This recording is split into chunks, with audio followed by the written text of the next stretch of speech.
Hello everyone, Soberoni of G&A Reviews here, bringing you another event guide. This time we're going to be taking a look at the Grail concert event in FGO NA. Now this event is going to be open to all players who've beaten Fuyuki, so even new players can participate. And just like with all my event guides, this is going to be an in-depth look at the event, covering everything from the new servants to the best farming strategies. So I have timestamps in the description down below, so you can jump ahead to whichever part of this video you need the most. And if you're excited to take a look at this brand new collab event, then make sure you hit that like button, subscribe, and ring my bell so you can catch all of my event guides and servant spotlights as they go up, and you can help out the channel. And now, let's take a look at those brand new servants. This collab event is going to feature a brand new welfare servant as well as a brand new premium 5-star. Starting with the free servant first, we have the 4-star Mysterious Idol X Alter. She's a 4-star foreigner with a max attack of 9,045 and a max HP of 12,375. She has an AoE Quick Noble Phantasm and is a standard crit DPS. The gotcha servant for this event is going to be Miss Crane. She is a 5-star caster with a max attack of 9,749 and a max HP of 14,971. She is a very unique support caster that is geared towards endgame players. I have full spotlights on both of these servants in the description down below, so if you'd like a more in-depth look at their kits to decide if they're worth picking up or not, I would highly recommend checking out those videos. But for now, let's take a look at the event CEs.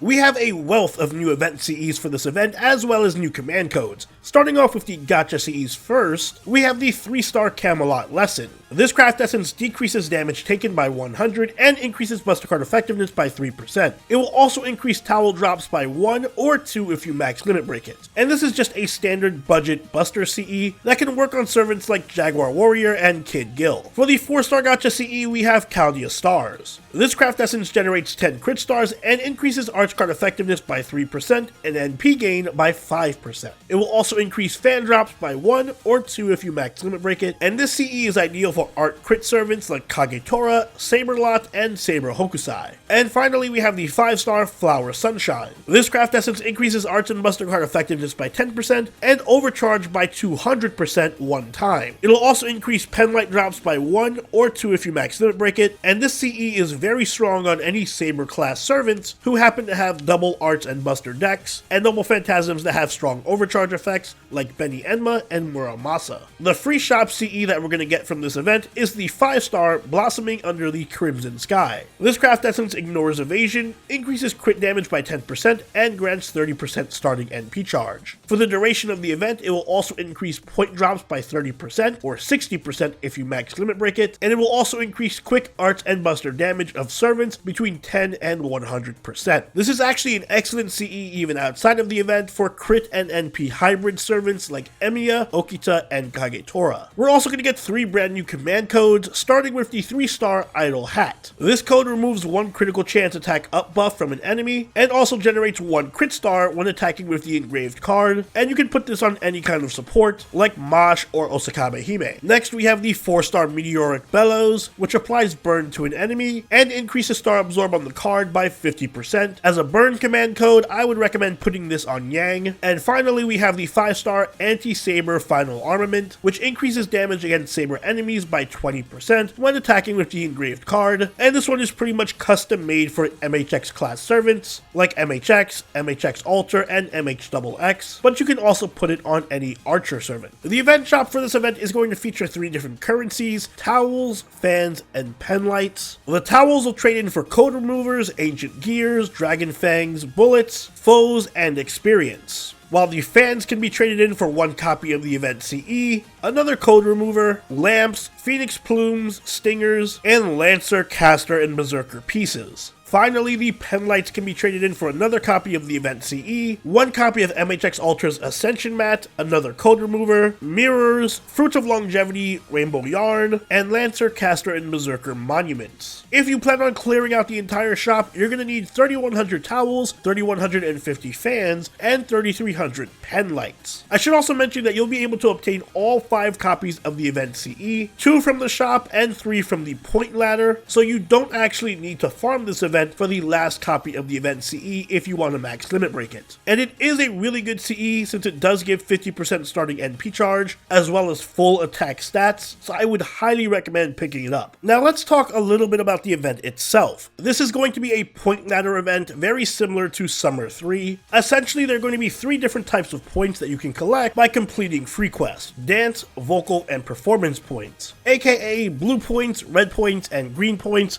for simplicity's sake. Collecting these points will grant you rewards on their corresponding point ladders. To 100% complete the event, you're going to need to collect 1 million of each point. And these point ladders will give you rewards like QP and Ascension mats, as well as materials needed for max ascending MHX altar, additional copies of the event CE, and special tickets that you can use to get event costumes for each character. So try and complete them as much as you can. Getting points will also increase the buff that the event craft essence gives to your servants. For example, having more green points will increase the quick card effectiveness of allies that are equipped with the CE, while having more blue points will increase their arts card effectiveness. Other than the point collecting, there is one other unique feature to this event called concert battles. For these specific battles, which will be labeled, the servant that you place in the center position of your front row will get a special buff that increases their crit damage, their star weight, and their star generating. In addition, if the center character is MHX idol, or one of the other featured idol characters that has a unique dress for this event, then the stage's background music will change to their theme, so choose wisely. This event is designed to be accessible to newer players, so the story quests themselves are not difficult at all. You can clear it easily even just using the supports that are provided. But just like with most events, the story quest for this one will be time locked, so not everything is going to be available right away. In addition to the time lock though, story quests are also going to be locked behind requiring a certain amount of points. So always make sure that you have enough points to enter a stage. Completing story quests will also unlock new Spiritron dresses for the 12 featured servants. Once you unlock their dresses, you can trade in a wardrobe ticket to obtain it for free. Wardrobe tickets can be gained through the point ladder, and you get just enough tickets to buy every outfit, so no need to be stingy. If you don't buy the outfit with the wardrobe ticket, but still manage to unlock them by completing the event story, then you can always just buy them for QP and Ascension mats even after the event is over. Aside from the typical story quests, there's also going to be unique extra quests, which will spawn when you reach certain point milestones. These quests are slightly more difficult than the story quests and are like mini boss fights. They are optional, but completing them will give you a ton of great rewards like rare Ascension mats, and even additional copies of MHXA Idol, which you'll need to increase her NP level. So if your objective for this event is to come out with a fully leveled NP5 MHX altar, then you will need to not only complete all of the story missions, but also complete the extra quest for the additional copies of her, get 100,000 green, red, and blue points for 3 of her Ascension mats, and then the last Ascension mat you can buy from the shop for 100 pen lights. To make farming both the event points and event currency easier, there are a number of strategies you can use. Firstly, there's a ton of event servants that you can use that not only have increased bond bonus, but also grant point bonuses if they're in your party, even if they're in the back row. So try to use as many of them in your team as possible. You can also use event CEs to give you bonus drop rates. Camelot Lesson will increase the towel drop rates, Chaldea Stars will increase the fan drop rates, and Flower Sunshine will increase the pen light drop rates. The shop CE, Blooming in the Crimson Sky, will grant a bonus to all point drops. I suggest rolling the friend point gacha to try and get a copy of that 3-star event CE, just to make farming a tiny bit easier, but your main priority should be to purchase every copy of the event shop CE ASAP, and max limit break it as soon as you can. It'll help to both make farming and boss killing much easier. Also, keep in mind that not all free quests are available right away, and the best farming nodes for the event won't appear for the first couple of days of the event, so don't go crazy farming right away. Just focus on story and exploration